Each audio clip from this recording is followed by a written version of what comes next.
Bienvenue dans un œil sur les médias avec Karim Yeyaoui. Bonsoir Karim. Bonsoir Aude. En France, l'affaire Cahuzac continue de faire la une. Alors on en parle beaucoup, le site du Lab européen par exemple, qui a consacré aujourd'hui de nombreux articles à la démission de Jérôme Cahuzac.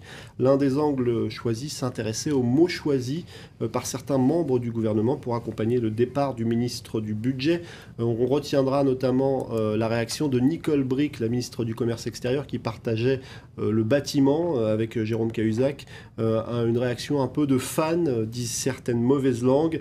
Elle explique qu'il a été un ministre du Budget impeccable, il était the right man in the right place. Arnaud Montebourg aussi a réagi, mais de façon un petit peu plus aride, en expliquant que maintenant on est passé de l'accusation médiatique à l'accusation judiciaire. C'est à Cahuzac de se battre et de se défendre. Et puis Bernard Cazeneuve, tout en modestie, en humilité, il dit « Je succède à Jérôme Cahuzac, je ne le remplace pas ». Une façon de dire qu'il est irremplaçable. En tout cas, le Figaro aussi parlait de cette affaire en évoquant un ministre de talent stoppé en pleine ascension. C'est vrai que Jérôme Cahuzac espérait sans doute mieux. Il se voyait lui-même comme la seule révélation du gouvernement il y a encore quelques mois, avant que n'éclate cette affaire à cause, ou grâce à Mediapart plutôt. Il expliquait les révélations du gouvernement. Quelles sont-elles à part Manuel Valls et moi-même? Il n'y en a pas. Il espérait apparemment même atterrir un jour du côté de Matignon. Il a été en tout cas stoppé net pour l'instant. L'affaire Cahuzac, c'est une combinaison particulièrement toxique pour l'Élysée.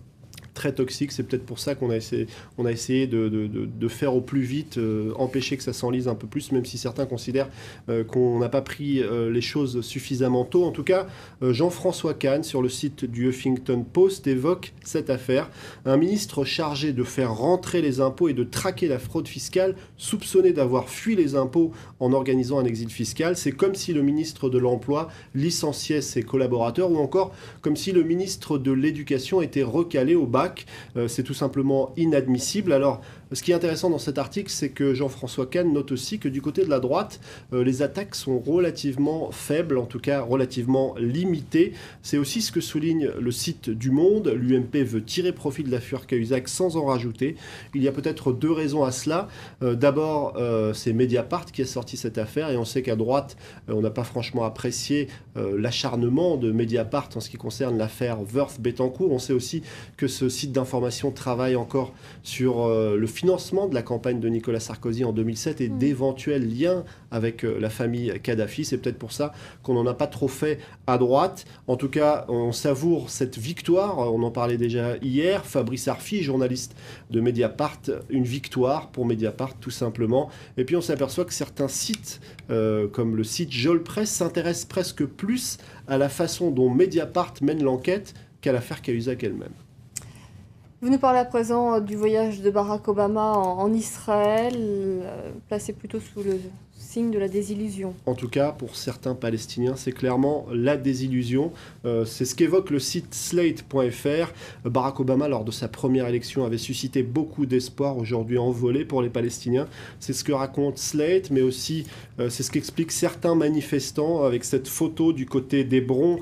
I have a dream, avec des masques de Barack Obama et de Martin Luther King, avec des pancartes où on pouvait lire « Vous nous avez promis l'espoir et le changement, vous nous avez donné les colonies et l'apartheid ». Alors, beaucoup restent un peu sceptiques face à cette visite. À quoi sert-elle véritablement? On sait que Barack Obama a expliqué qu'il venait écouter. Il n'y a rien de neuf à se mettre sous la dent, souligne pas mal de médias. Et puis, on se souvient que lors de la campagne, les médias américains le rappellent, Benjamin Netanyahou avait plutôt soutenu Mitt Romney. Oui, même très franchement. Très franchement. Et Barack Obama, à maintes reprises, s'était plaint du dirigeant israélien. Pourtant, on a l'impression qu'ils agissent comme de vieux amis. Sur le site de CNN, un ancien négociateur américain pour le Proche-Orient, ce n'est pas cette page-là, mais c'est plutôt ici qu'on en parle sur le site de Slate, explique que finalement, c'est la relation la plus dysfonctionnelle de l'histoire des relations israélo-américaines. Alors Barack Obama a beau appeler Benjamin Netanyahou Bibi, ces deux-là ne se font aucunement confiance. Je vous remercie Karim pour votre chronique ce soir.